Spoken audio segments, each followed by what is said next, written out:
Assalamualaikum warahmatullahi wabarakatuh. Salam sejahtera bagi kita semua. Shalom, Om Swastiastu, Namo Buddhaya, Salam Kebajikan. Perkenalkan, nama saya Lasma Barbara Nebaho dengan NIM 05211040 dari Program Studi Teknik Kimia. Kenalkan, nama saya Kayoga Wiratmoko dengan NIM 03211025. Perkenalkan, nama saya Ramadan Jibran Sanjaya dengan NIM 11211070. Pada kesempatan kali ini, kami bertiga akan mempresentasikan mengenai Pancasila sebagai etika politik. Grup kami terdiri dari 9 orang, yaitu Kayoga Wiratmoko, Samsul Ma'arif Wicaksono, Lasma Barbara Naibaho, Muhammad Hibatul Haki, Muhammad Hoirul Yani, Arci Dilan Ramadan, Karmelita Enjilin Tanujaya, Markson Joni, dan terakhir Ramadan Jibran Sanjaya. Dan ini adalah bagian yang akan kita bahas, yaitu yang pertama Pancasila, yang kedua etika, yang ketiga politik, dan yang terakhir atau yang keempat etika politik. Yang pertama kita mulai dulu dari Pancasila. Nah, bisa dibaca di sini, Pancasila adalah milik khas bangsa Indonesia dan sekaligus menjadi identitas bangsa berkat legitimasi moral dan budaya bangsa Indonesia sendiri. Nilai-nilai khusus yang termuat dalam Pancasila dapat ditemukan dalam sila-silanya. Ya, dari kelima sila, yang pertama ketuhanan yang Maha Esa, kemanusiaan yang adil dan beradab, persatuan Indonesia, kerakyatan yang dipimpin oleh hikmat kebijaksanaan dan dalam permusyawaratan, perwakilan, dan yang terakhir keadilan sosial bagi seluruh rakyat Indonesia. Pancasila tidak hanya merupakan sumber derivasi peraturan perundang-undangan, melainkan juga merupakan sumber moralitas, terutama dalam hubungannya dengan legitimasi kekuasaan, hukum, serta berbagai kebijakan dalam pelaksanaan dan penyelenggaraan negara. Eksistensi sila pertama ketuhanan yang Maha Esa serta sila kedua kemanusiaan yang adil dan beradab merupakan sumber atas nilai-nilai moral bagi kehidupan bangsa, kebangsaan, dan kenegaraan negara Indonesia yang berdasarkan sila pertama ketuhanan yang Maha Esa bukanlah negara teokrasi yang mendasarkan kekuasaan negara dan penyelenggaraan negara pada legitimasi religius. Kekuasaan kepala negara tidak bersifat mutlak berdasarkan legitimasi religius, melainkan berdasarkan legitimasi hukum serta legitimasi demokrasi. Oleh karena itu, asas sila ketuhanan yang Maha Esa lebih berkaitan dengan legitimasi moral. Hal inilah yang membedakan negara yang berketuhanan yang Maha Esa dengan negara teokrasi. Metode penulisan dalam jurnal ini adalah metode kualitatif dengan pendekatan interdisipliner, walaupun dalam negara Indonesia tidak berdasarkan pada legitimasi religius. Secara moralitas, kehidupan negara harus sesuai dengan nilai-nilai yang berasal dari Tuhan. Selain itu, secara epistemologis, Pancasila berarti 5 asas kewajiban moral. Yang dimaksud dengan moral ialah keseluruhan norma dan pengertian yang menentukan baik atau buruknya sikap dan perbuatan manusia. Dengan memahami norma-norma, manusia akan tahu apa yang harus atau wajib dilakukan dan apa yang harus dihindari. Norma moral tidak sama dengan norma sopan santun dan juga berbeda dengan norma hukum. Nah, norma sopan santun ini berlaku berdasarkan kebiasaan kita, sedangkan norma hukum berlaku berdasarkan undang-undang. Sedangkan norma moral bersumber pada kodrat manusia atau human nature dan oleh sebab itu selalu berlaku. Slide selanjutnya. Untuk slide selanjutnya yaitu etika. Apa itu etika? Etika atau etimologi berasal dari bahasa Yunani yaitu ethos, yang berarti watak kesusilaan atau adat kebiasaan. Etika biasanya berkaitan erat dengan perkataan moral yang merupakan istilah dari bahasa Latin yaitu mos, dan dalam bentuk jamaknya mores, yang berarti juga adat kebiasaan atau cara hidup seseorang dengan melakukan perbuatan yang baik, kesusilaan, dan menghindari hal-hal tindakan yang buruk. Slide selanjutnya. Maka etika adalah cabang filsafat yang berbicara mengenai nilai dan norma moral yang menentukan perilaku manusia dalam hidupnya. Nah, bisa dilihat di sini dalam slide ini kita bisa melihat macam-macam aliran etika yang terbagi menjadi 4. Dimulai dari yang pertama teologi. Nah, untuk teologi berasal dari akar kata Yunani telos yang berarti akhir. tujuan. Maksud dan logos berarti perkataan. Teologi adalah ajaran yang menerangkan segala sesuatu dan segala kejadian menuju pada tujuan tertentu. Contohnya gini, melakukan kerja bakti yang diadakan di lingkungan sekitar sebagai upaya untuk kebersihan lingkungan dan membuat tempat tersebut juga jadi nyaman dan sehat untuk masyarakat. Yang kedua, yaitu deontologi. Istilah deontologi berasal dari kata Yunani yaitu deon, yang berarti kewajiban. Yang menjadi dasar baik buruknya perbuatan adalah kewajiban. Pendekatan deontologi sudah diterima dalam konteks agama. Sekarang merupakan juga salah satu teori etika yang terpenting. Contohnya gini, kewajiban seseorang yang memiliki dan mempercayai agamanya, maka orang tersebut harus beribadah, menjalankan perintah dan menjauhi larangannya. Nah, selanjutnya yang ketiga, yaitu teori hak. Nah, teori hak ini merupakan suatu aspek dari teori deontologi karena berkaitan dengan kewajiban, dan hak dan kewajiban bagaikan dua sisi uang logam yang sama. Dalam pemikiran moral dewasa ini barangkali teori hak ini adalah pendekatan yang paling banyak dipakai untuk mengevaluasi baik buruknya suatu perbuatan atau perilaku.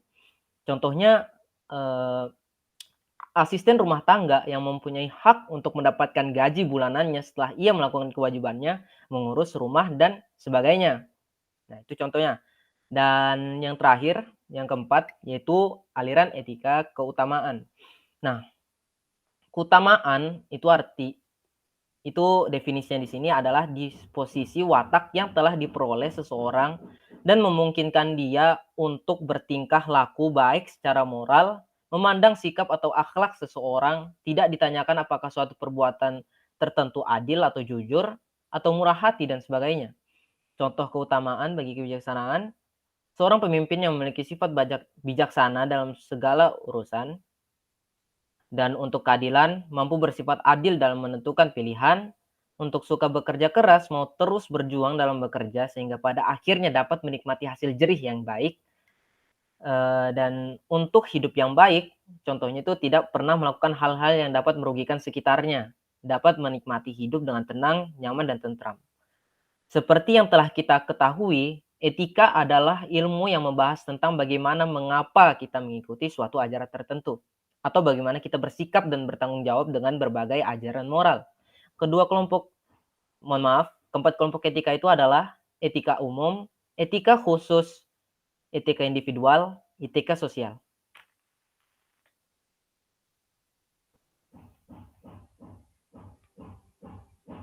Baik, saya lanjutkan ke poin ketiga, yaitu politik.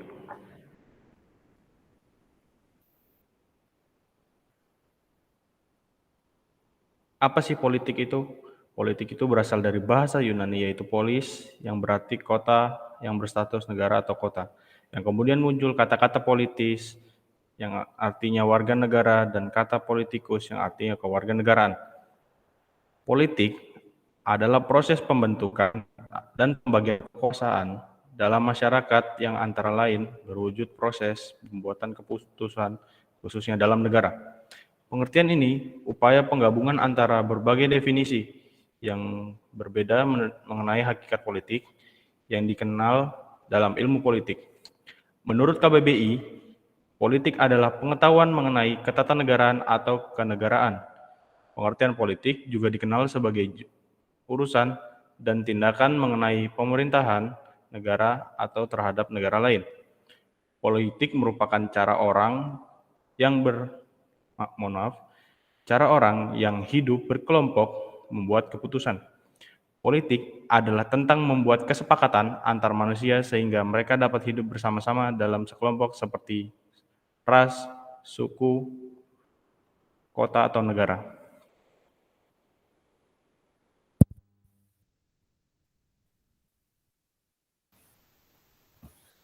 Baik, selanjutnya di poin keempat yaitu etika politik. Etika politik adalah filsafat moral tentang dimensi politik kehidupan manusia. Karena itu, etika politik mempertanyakannya tanggung jawab dan kewajiban manusia dan sebagai warga negara terhadap negara, hukum, dan sebagainya. Selanjutnya dijelaskan bahwa dimensi politis manusia adalah suatu dimensi masyarakat sebagai keseluruhan. Jadi yang menjadi ciri khas suatu pendekatan itu terjadi dalam kerangka acuan yang berorientasi pada masyarakat secara keseluruhan. Etika berkaitan dengan norma moral, yaitu norma untuk mengukur benar salahnya tindakan manusia sebagai manusia. Dengan demikian, etika politik mempertanyakan tanggung jawab dan kewajiban manusia sebagai manusia, dan bukan hanya sebagai warga negara terhadap negara, hukum yang berlaku, dan lain sebagainya. Fungsi etika politik dalam masyarakat terbatas pada penyediaan alat-alat teoretis untuk mempertanyakan serta menjelaskan legitimasi politik secara bertanggung jawab. Jadi tidak berdasarkan emosi, prasangka, dan a priori, melainkan secara rasional objektif dan argumentatif. Etika politik tidak langsung mencampuri politik praktis. Tugas etika politik membantu agar pembahasan masalah-masalah ideologis dapat dijalankan secara objektif. Hukum dan kekuasaan negara merupakan lembaga masyarakat, kekuasaan negara sebagai lembaga penata masyarakat yang efektif sesuai dengan struktur ganda kemampuan manusia, atau yang bisa disebut makhluk individu dan sosial. Jadi etika politik membahas hukum dan kekuasaan. Prinsip-prinsip etika politik yang menjadi titik acuan orientasi moral bagi suatu negara adalah adanya cita-cita the rule of law, partisipasi demokratis masyarakat, jaminan HAM menurut kekhasan paham kemanusiaan, dan struktur kebudayaan masyarakat masing-masing dan keadaan sosial. Selanjutnya, etika politik dibagi menjadi dua dimensi. Yang pertama yaitu dimensi proses, di mana dimensi proses merupakan etika sebagai proses berkaitan dengan pengambilan keputusan, baik metode maupun prosedurnya. Yang kedua yaitu dimensi kebijakan, adalah etika sebagai kebijakan berkaitan dengan produk kebijakan itu sendiri yang biasanya dalam bentuk hukum. Dimensi politis itu sendiri memiliki dua segi fundamental yang saling melengkapi, sesuai kemampuan fundamental manusia yaitu pengertian dan kehendak untuk bertindak. Struktur ganda ini, tahu dan mau, dapat diamati dalam semua bidang kehidupan manusia. Sebagai salah satu cabang etika, khususnya etika politik, termasuk dalam lingkungan filsafat. Filsafat yang langsung mempertanyakan praksis manusia adalah etika. Etika mempertanyakan tanggung jawab dan kewajiban manusia. Dalam hal ini, etika politik berkenaan dengan dimensi politis kehidupan manusia. Sekian presentasi yang telah kami sampaikan. Jika ada yang ingin bertanya, dipersilakan.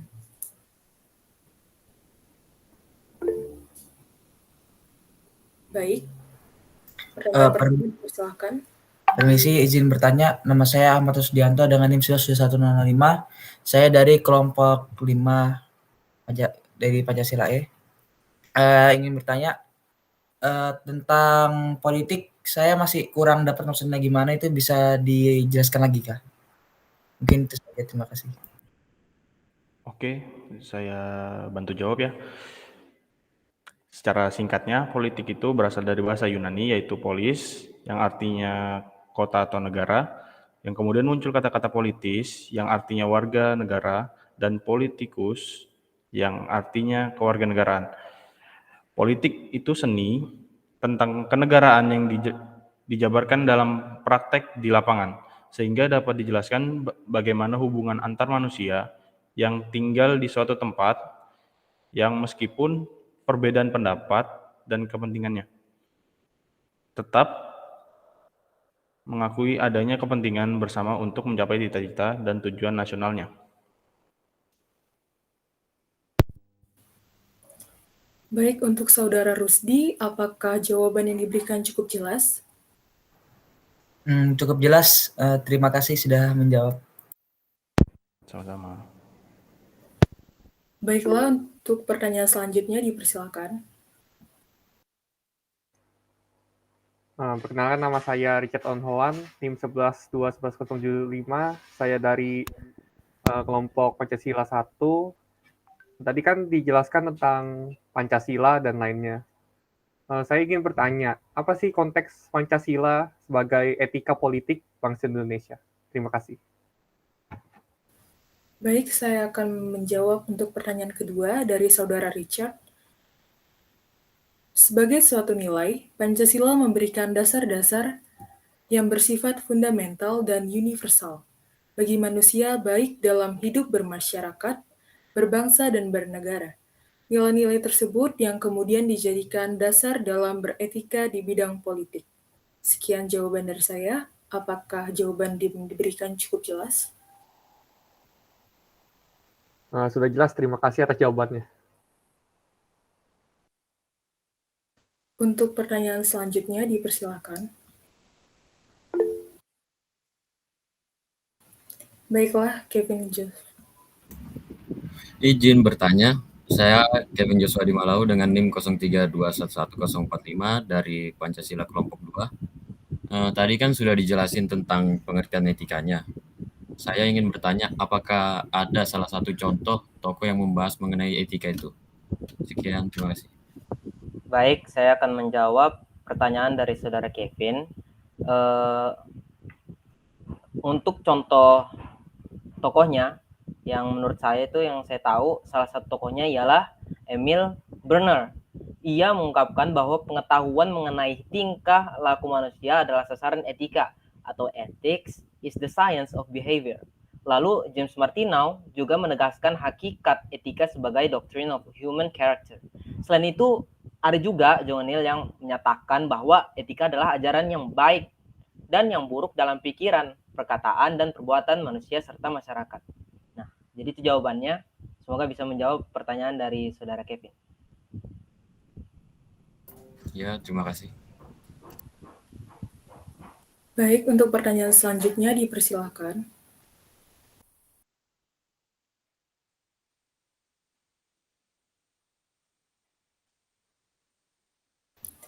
Baik, jika tidak ada pertanyaan, maka akan saya tutup presentasi sore ini. Sekian presentasi dari kelompok 4. Saya mewakili kelompok 4 mengucapkan terima kasih atas perhatian dan waktu yang diberikan.